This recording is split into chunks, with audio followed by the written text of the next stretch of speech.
നമസ്കാരം. ഹംപി യാത്രയുടെ ലാസ്റ്റ് എപ്പിസോഡിലേക്ക് എല്ലാവർക്കും സ്വാഗതം.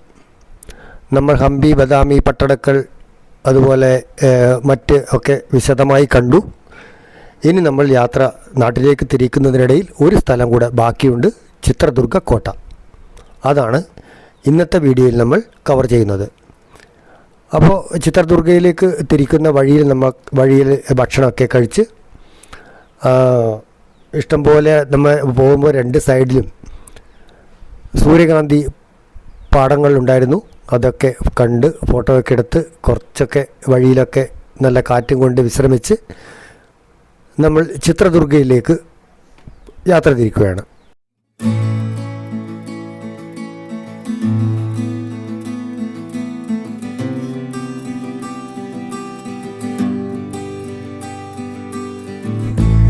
ಎಷ್ಟಿದೇನು?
അങ്ങനെ നമ്മൾ യാത്ര ചെയ്ത് ചിത്രദുർഗ കോട്ടയുടെ മുന്നിൽ പ്രവേശന കവാടത്തിൽ വണ്ടി കൊണ്ടുപോയി നിർത്തി. കാളിയത്തിൻ്റെ സാരഥികൾ പോയി ടിക്കറ്റൊക്കെ എടുത്തു എല്ലാവർക്കും. ഇനി നമ്മൾ അകത്തേക്ക് കടക്കുകയാണ്. അപ്പോൾ ചിത്രദുർഗയെ നമുക്ക് പരിചയപ്പെടുത്തുമ്പോൾ കർണാടക ജില്ലയിലെ ചിത്രദുർഗ ജില്ലയിലെ ഒരുപാട് കുന്നും മലകളും ചേർന്ന ഒരു പ്രദേശം, ഒരു കോട്ട പോലെ നിൽക്കുന്ന ഒരു പ്രദേശത്തെയാണ് ഈ ചിത്രദുർഗ കോട്ട എന്ന് നമ്മൾ വിശേഷിപ്പിക്കുന്നത്.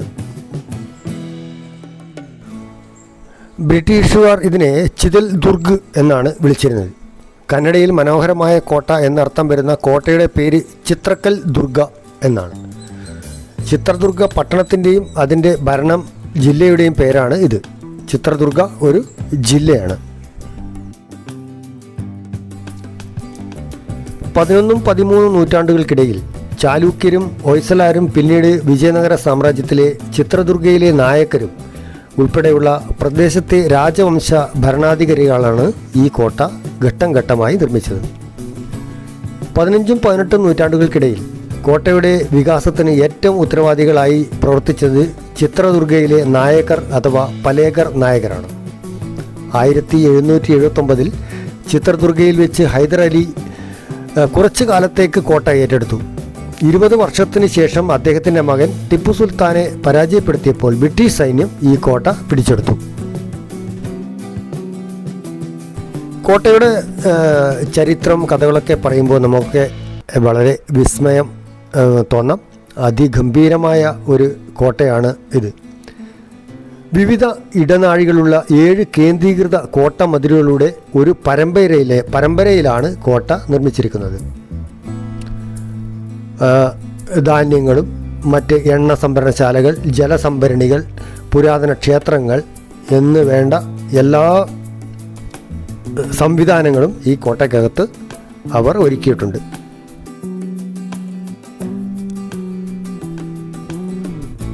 കോട്ടയ്ക്ക് മുകളിൽ 18 ക്ഷേത്രങ്ങളും താഴത്തെ കോട്ടയിൽ ഒരു വലിയ ക്ഷേത്രവുമുണ്ട്. ഈ ക്ഷേത്രത്തിൽ ഏറ്റവും പഴക്കമേറിയതും പുരാതനവുമായത് ഹിഡിംബേശ്വര ക്ഷേത്രമാണ്. ഹൈദർ അലിയുടെ ഭരണകാലത്ത് ഒരു പള്ളി കൂടി കൂട്ടിച്ചേർക്കലുണ്ടായിരുന്നു.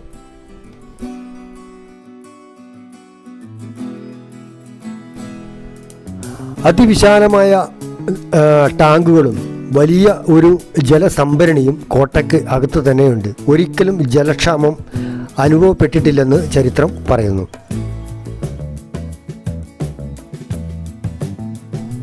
കന്നഡ ഭാഷയിലെ രണ്ട് വാക്കുകൾ ചേർന്നാണ് ചിത്രദുർഗ. ചിത്ര എന്നാൽ ചിത്രം എന്നും ദുർഗ എന്നാൽ കോട്ട എന്നുമാണ് അർത്ഥം. ഇംഗ്ലീഷ് പദമായ കോട്ട ഉപയോഗിച്ച് ചിത്രദുർഗ കോട്ട എന്ന പേര് രൂപപ്പെടുത്തിയിരിക്കുന്നു. പ്രാദേശികമായി ഇത് കല്ലിനക്കോട്ട അല്ലെങ്കിൽ സ്റ്റോൺ ഫോർട്ട്സ് എന്നും അറിയപ്പെടുന്നു. വേദവതി നദിയാൽ രൂപം കൊണ്ട ഒരു താഴ്വരയുടെ മധ്യത്തിലാണ് ചിത്രദുർഗ കോട്ട സ്ഥിതി ചെയ്യുന്നത്. കോട്ടയ്ക്ക് വടക്ക് പടിഞ്ഞാറായി തുംഗഭദ്ര നദി ഒഴുകുന്നു.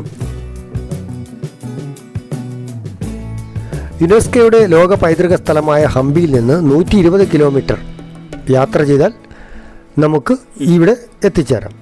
ബാംഗ്ലൂരിൽ നിന്ന് 200 കിലോമീറ്റർ യാത്ര ചെയ്യണം.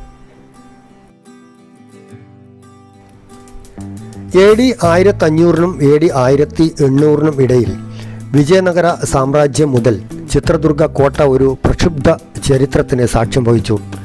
സാമ്രാജ്യം ഹൊയ്സലാരിൽ നിന്നും ഈ പ്രദേശത്തിൻ്റെ നിയന്ത്രണം നേടിയിരുന്നു. വിജയനഗര ഭരണാധികാരികൾ പ്രദേശത്തെ പരമ്പരാഗത പ്രാദേശിക പ്രഭുക്കന്മാരായ നായക്കരെ AD 1565 അവരുടെ രാജവംശ ഭരണം അവസാനിക്കുന്നതുവരെ അവരുടെ നിയന്ത്രണത്തിലാക്കി. അതിനുശേഷം ചിത്രദുർഗയിലെ നായകർ ഈ പ്രദേശത്തിൻ്റെ സ്വതന്ത്ര നിയന്ത്രണം ഏറ്റെടുത്തു. അവരുടെ അവസാനത്തെ ഭരണാധികാരിയായ മതകരി നായക അഞ്ചാമനെ 1779 മൈസൂർ രാജ്യത്തെ ഹൈദരലി പരാജയപ്പെടുത്തുന്നതുവരെ അവരുടെ കുടുംബം 200 വർഷത്തിലേറെ ഇവിടെ ഭരിച്ചു. ഈ വർഷങ്ങളിലെല്ലാം ചിത്രദുർഗ കോട്ട പ്രത്യേകിച്ച് നായകരുടെ ഭരണത്തിൻ്റെ കേന്ദ്രമായിരുന്നു.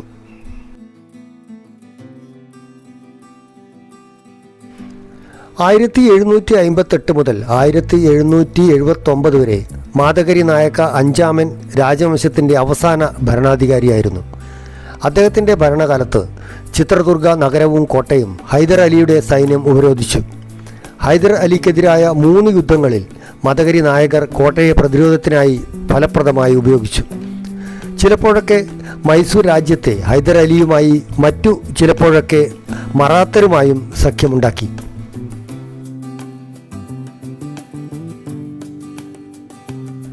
1760 ആദ്യമായി ഹൈദരലി ചിത്രദുർഗ കോട്ട ആക്രമിച്ചു.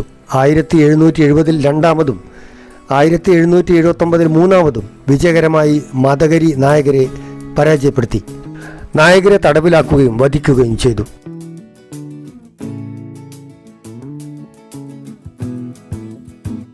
അത്തരമൊരു യുദ്ധത്തിൽ കോട്ട കാക്കുന്ന ഒരു പട്ടാളക്കാരൻ്റെ ഭാര്യ ഒനക്കെ ഒബ്ബവ്വയുടെ വീരകൃത്യങ്ങൾ ഒരു ഐതിഹാസിക സംഭവമായി മാറി. ഇന്നും ആ കഥ ഇവിടുത്തുകാർ ഹൃദയത്തിൽ കൊണ്ടു നടക്കുന്നു. ആ കഥ ഇങ്ങനെ പോകുന്നു. നിരവധി തവണ ആക്രമിച്ചെങ്കിലും കോട്ടയ്ക്കകത്തേക്ക് പ്രവേശിക്കാൻ ഹൈദരാലിയുടെ സൈന്യത്തിന് പലപ്പോഴും കഴിഞ്ഞിരുന്നില്ല. ഒടുവിൽ മലകൾക്കിടയിലൂടെ ഒരു ദ്വാരത്തിലൂടെ കോട്ടയ്ക്കകത്തേക്ക് പ്രവേശിക്കാമെന്ന് ഹൈദരലിയുടെ സൈന്യം കണ്ടെത്തി. ആ പ്രദേശത്തിൻ്റെ കാവൽക്കാരനായ സൈനികൻ ഭക്ഷണം കഴിക്കാൻ പോകുന്ന സമയം നോക്കി ഓരോ സൈനികരായി ഈ വഴി കോട്ടയ്ക്കകത്തേക്ക് പ്രവേശിക്കാനായിരുന്നു തീരുമാനം. സൈനികരുടെ നീക്കം ആദ്യം കാണുന്നത് കാവൽക്കാരൻ്റെ ഭാര്യയായ ഒബ്ബവ്വയാണ്. ഭർത്താവിനെ വിവരം അറിയിക്കാൻ പോയാൽ കൂടുതൽ സൈനികർ കോട്ടയ്ക്ക് അകത്തേക്ക് കയറും. അത് പാടില്ല. ഒട്ടും പതറാതെ ഒബ്ബവ്വ തൻ്റെ കയ്യിലുള്ള ഉലക്കയുമായി ദ്വാരം വഴി കയറി വരുന്ന ഓരോ സൈനികരെയും നേരിട്ടു. പിന്നീട് കാവൽക്കാരനായ ഭർത്താവ് എത്തി നോക്കുമ്പോൾ കാണുന്നത് മരിച്ചു കിടക്കുന്ന അനേകം ശത്രു സൈനികരെയും അവരുടെ പ്രതിരോധത്തിൽ പരിക്കേറ്റ് കിടക്കുന്ന തൻ്റെ ഭാര്യയെയുമാണ്. ഇവർ പിന്നീട് ഉനക്ക എന്ന് പറഞ്ഞാൽ കന്നഡയിൽ ഉലക്ക എന്നാണ്.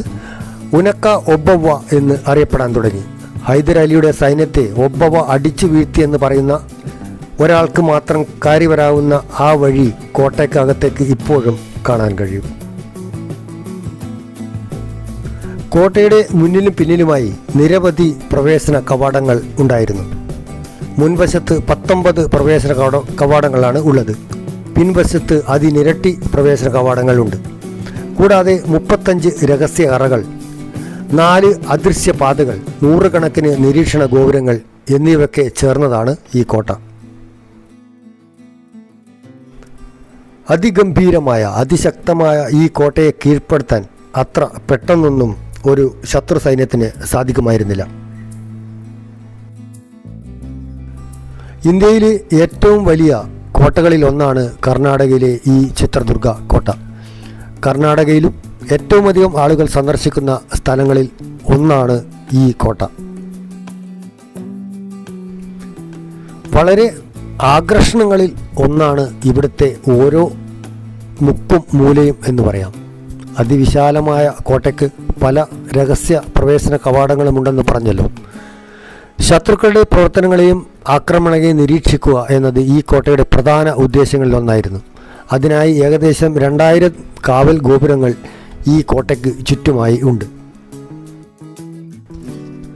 കോട്ടയെപ്പറ്റി പറയാൻ തുടങ്ങിയാൽ ഇപ്പോഴൊന്നും അവസാനിക്കില്ല. അത്രയും കഥകളും ചരിത്രവും പേര് നടക്കുന്ന ഒരു സംഭവമാണ് ഈ ചിത്രദുർഗ കോട്ട.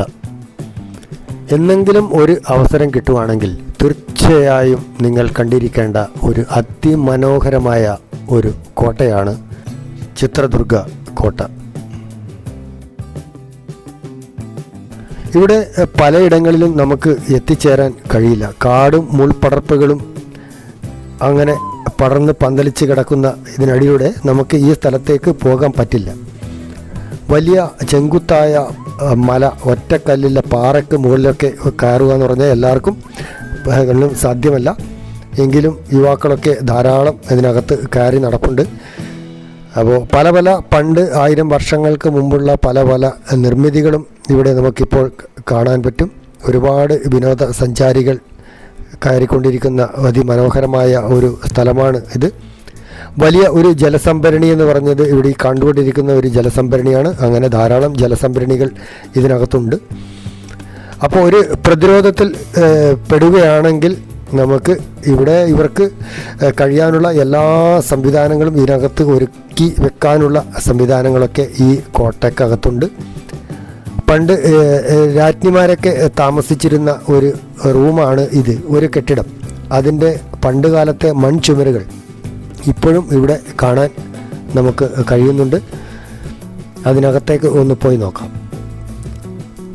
ഇത് ഒരു അന്തഃപുരമായിരുന്നു എന്ന് പറയാം. രാജ്ഞിയുടെ ഇവരൊക്കെ താമസിച്ചിരുന്നതും പല മീറ്റിങ്ങുകൾ നടന്നതും ഒക്കെ ഉള്ള ഒരു സ്ഥലമാണെന്നാണ് ഇവിടുത്തുകാർ പറയുന്നത്. ഗൈഡൊക്കെ എത്രത്തോളം ശരിയാണെന്ന് അറിഞ്ഞുകൂടാ.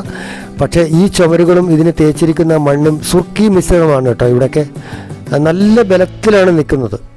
ഇത് കുറേയൊക്കെ ഇത്രയും വർഷങ്ങൾക്കിടയിൽ നശിച്ചുപോയി. കാടൊക്കെ പിടിച്ച് അങ്ങനെ വൃത്തിയാക്കുക എന്നൊക്കെ പറഞ്ഞാൽ ഇത്രയും ഏരിയ അതൊന്നും നടക്കുന്ന കാര്യമെന്ന് തോന്നുന്നില്ല. എന്നാലും കാട്ടിനകത്തൂടെയൊക്കെയാണ് നമുക്ക് പോകേണ്ടത്. കാടും ഉൾപ്പടപ്പുകളൊക്കെയാണ്. അങ്ങനെ ചിത്രദുർഗ കോട്ടയൊക്കെ നമ്മൾ കണ്ട് നമ്മുടെ ഹംപി യാത്രയുടെ അവസാന നാളുകൾ ഇവിടെ അവസാനിക്കുകയാണ്. കൂടെയുള്ള സഹയാത്രികരുടെയൊക്കെ വട്ടം കൂടി നിൽപ്പുണ്ട്. അവർക്ക് എല്ലാത്തിലും മുക്കും മൂലയൊക്കെ കാണാൻ പറ്റുന്ന പ്രദേശങ്ങളൊക്കെ കണ്ട് ലാസ്റ്റ് നമ്മൾ നാട്ടിലേക്ക് തിരിക്കുകയാണ്. അപ്പോൾ ഭക്ഷണമൊക്കെ കഴിച്ച് പാട്ടും ഡാൻസും ഒക്കെ ആയിട്ട് ബസ്സിൽ എൻജോയ് ചെയ്ത് നമ്മൾ നാട്ടിലേക്ക് തിരിച്ചു. അപ്പോൾ എല്ലാവരും വീഡിയോ തീർച്ചയായും കാണാനും സബ്സ്ക്രൈബ് ചെയ്യാനും ഹൈപ്പ് ചെയ്യാനും കമൻറ്റുകൾ എഴുതാനും മറക്കരുത്.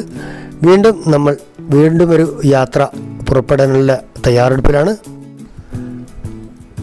അടുത്ത ഒരു യാത്രയുടെ തയ്യാറെടുപ്പ് തുടങ്ങുകയാണ്.